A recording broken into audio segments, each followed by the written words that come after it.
Made by plane on coordinate axis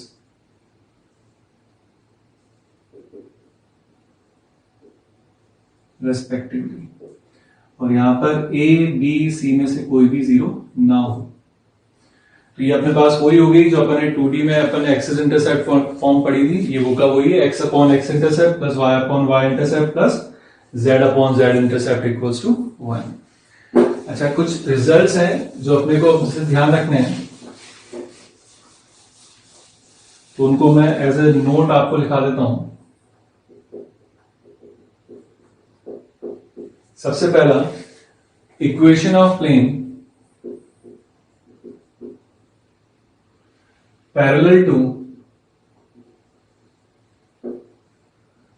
x axis is, इसको ऐसे देखो कि आपके पास जैसे ये आपके पास एक्स एक्सिस है और ये कोई प्लेन हो गया, तो ये प्लेन इस एक्स एक्सिस के सब तरफ घूम जाए तो ये एक्स एक्सिस के क्या रहेगा, पैरेलल रहेगा। अच्छा, अब ये एक कंडीशन देखते हैं कि आपके पास ये एक्स एक्सिस हो गई और एक ये प्लेन हो गया, तो प्लेन के डियास तो इसके एक्स एक्सिस के क्या हो गए, परपेंडिकुलर, और प्लेन के डियास जो नॉर्मल है वो अगर एक्स एक्सिस के परपेंडिकुलर है तो इसका मतलब जो अपन डीसीज निकालते हैं उसमें अल्फा जो होता है, डीसीज में अल्फा क्या हो गया 90 डिग्री, तो कॉस अल्फा 0 हो गया, दैट इज एल 0 हो गया। तो डीसीज में से अगर एल 0 हो गया तो उसके कॉरस्पॉन्डिंग ए जो होगा वो क्या होना पड़ेगा, 0। इसका मतलब एक्स एक्सिस के पैरेलल अगर कोई भी प्लेन की इक्वेशन आपको लिखने के लिए कहा जाए तो अपन वो क्या लिख सकते हैं, B Y plus C z plus B equals to 0। ये आपके पास equation of plane parallel to x axis है।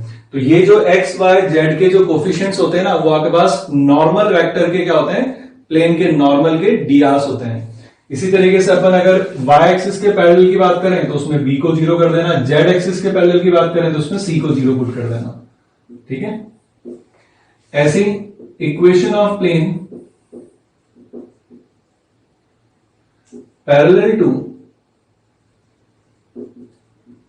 xy प्लेन क्या होगा, कोई भी प्लेन अगर xy प्लेन के पैरेलल है, जैसे मान लो आप ये बोर्ड जो है xy प्लेन है, इसके पैरेलल अगर प्लेन हो गया तो इसका मतलब आपके पास ये प्लेन हो गया, तो इसका मतलब XY के पैरेलल अगर कोई भी प्लेन अगर आप लिखोगे तो उसमें x और z जो रहेगा, मतलब x और y जो रहेगा वहां पर क्या रहेगा, उनके कोफिशिएंट्स क्या रहेंगे, आपके पास 0 रहेंगे, क्योंकि अगर ये XY प्लेन है और ये प्लेन, तो इसके जो डियास आएंगे वो इसके डियास इधर हो गए आपके पास। तो आप मान लो कि ये जो बोर्ड है ये XY प्लेन है और ये जो मेरा हाथ है ये क्या हो गया, इसके XY बोर्ड के पैरेलल मतलब XY प्लेन के पैरेलल हो गया, तो डियास इधर आ गए ना इसके, तो इसका मतलब ये XY प्लेन के परपेंडिकुलर हो गया, तो इसका मतलब यहां पर क्या होगा, A और B दोनों आपके पास 0 होंगे, तो सीधा सा अपन इसको क्या बोल सकते हैं, इस सीधा सा आप इसको बोल दो z equals to some lambda मतलब कांस्टेंट। तो XY प्लेन के पैरेलल अगर प्लेन चाहिए तो that will be z equals to constant, YZ के पैरेलल चाहिए तो वो क्या हो जाएगा आपके पास x इक्वल्स टू कांस्टेंट, और ZX के पैरेलल चाहिए तो that will be equals to आपके पास y equals to constant plane हो जाएगा। थर्ड, अब अगर मुझे एक प्लेन दे रखा हो और उसके पैरेलल प्लेन लिखने के लिए कहा जाए, तो जैसे अगर ये प्लेन तो मुझे गिवन है, इसकी इक्वेशन मान लो ax plus B Y plus C z plus d equals to 0 given है, इसके पैरेलल प्लेन अगर मुझे लिखने के लिए कहा जाए तो ऑब्वियस सी बात है कि ये जो डीआर्स आएंगे इसके, जो कि ए बी सी हैं, तो वो इसके भी तो डीआर्स होंगे, क्योंकि दोनों प्लेन क्या आपके पास पैरेलल ही तो है आपके पास ये। तो इसका मतलब गिवन प्लेन के पैरेलल प्लेन अगर अपन लिखते हैं, तो जैसे स्ट्रेट लाइन में क्या लिखते थे 2D में, गिवन लाइन के पैरेलल लाइन लिखते थे, जैसे कांस्टेंट में चेंज आता था। तो अगर आपके पास ये दोनों प्लेन्स अगर पैरेलल हैं और उनमें से एक प्लेन की इक्वेशन अगर आपको गिवन है, तो दूसरे प्लेन की इक्वेशन जब आप लिखोगे तो उसके डियास भी आपके पास वही रहेंगे ए बी सी, तो इसकी इक्वेशन हो जाएगी A x plus B Y plus C z plus constant lambda equals to 0। तो अगर दो प्लेन्स आपको इस फॉर्म में दिख रहे हैं जिसमें एक्स वाई जेड के कोफिशिएंट सेम है या प्रोपोर्शनल है, तो आपके पास वो दोनों क्या प्लेन्स क्या होंगे, आपके पास पैरेलल होंगे। और इन्हीं को अगर मैं वेक्टर की फॉर्म में बात करूं तो इसको मैं बोल सकता हूं कि इक्वेशन लिखिए r dot n equals to d, तो ये इक्वेशन लिखिए r dot n equals to some lambda.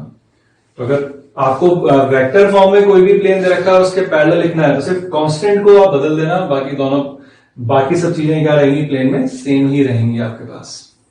आज अपन ने प्लेन की इक्वेशन लिखना सीखा है। जितने भी तरह के अपन पास प्लेन अपन लिख सकते हैं, जितने भी टाइप से, चाहे वो आपके पास प्लेन दे रखा हो कि 3 पॉइंट से पास होने वाला, या वेक्टर नॉर्मल टू प्लेन और 1 पॉइंट से पास होने वाला प्लेन, जितने भी टाइप्स के प्लेन के अपन ने वेरियस फॉर्म्स ऑफ प्लेन्स के अपन इक्वेशन जो पढ़ी हैं उनको एक बार आप घर पे मतलब इसको ढंग से दोबारा रिवाइज करना।